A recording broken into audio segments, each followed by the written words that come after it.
Hello दोस्तों, दादी माँ के नुस्खे में आपका तहे दिल से स्वागत है। आज मैं आपको बताने वाली हूँ सेब का उपयोग। इसमें आप जानेंगे कि सेब को कैसे खाना चाहिए, कितना खाना चाहिए और कब खाना चाहिए। सेब को कैसे खाना चाहिए? आप सेब को सीधे या उसे काटकर भी खा सकते हैं।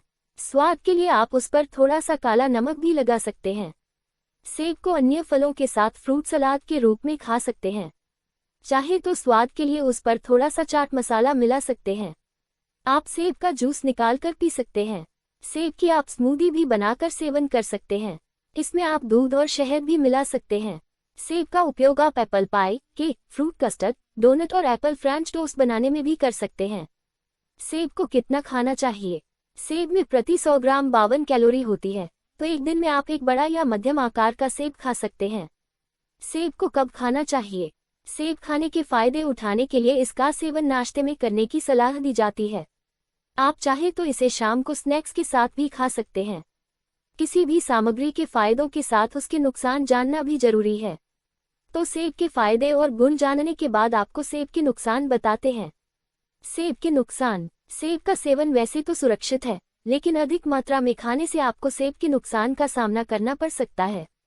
कई लोगों को कुछ फलों के पराग से भी एलर्जी हो सकती है, जिसे चिकित्सकीय भाषा में पोलेन एलर्जी कहा जाता है।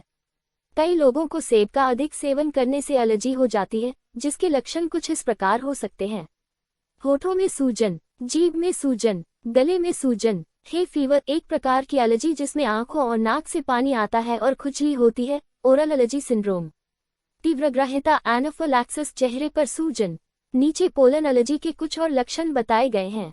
ये लक्षण फल को खाने के 2 घंटे बाद दिखना शुरू हो जाते हैं, जो कुछ इस प्रकार हो सकते हैं।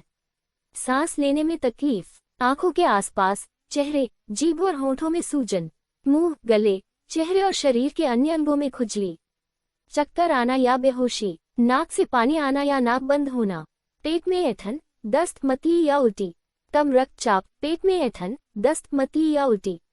अगर आप सेब के नुकसान को महसूस करते हैं तो तुरंत अपने डॉक्टर से संपर्क करें और आवश्यक ट्रीटमेंट लें।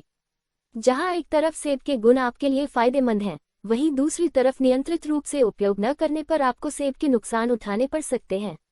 हम उम्मीद करते हैं कि आप सेब के लाभ और नुकसान अच्छी तरह समझ गए होंगे और इस गुणकारी फल को अपने दैनिक आहार में शामिल करने का मन बना चुके होंगे।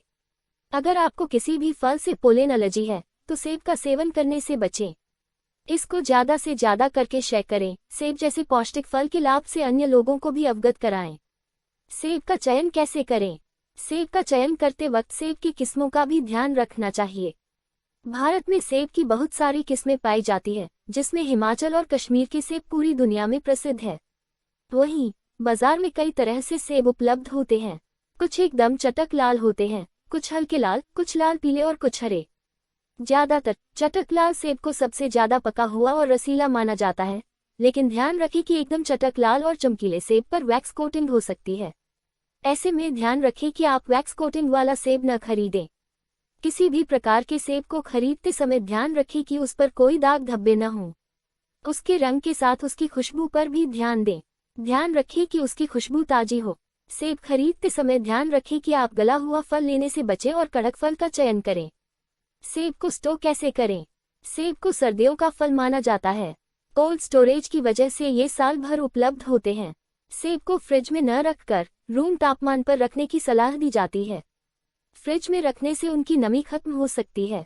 सेब को स्टोर करते समय ध्यान रखें कि उन्हें किसी नम जगह पर न रखें, इससे वो गल सकते हैं। अगर उन्हें सही तरीके से स्टोर किया जाए तो उन्हें लगभग 5 से 6 दिन तक सुरक्षित रखा जा सकता है। ध्यान रखें कि अगर कोई एक सेब खराब हो जाए तो उसे फेंक दें।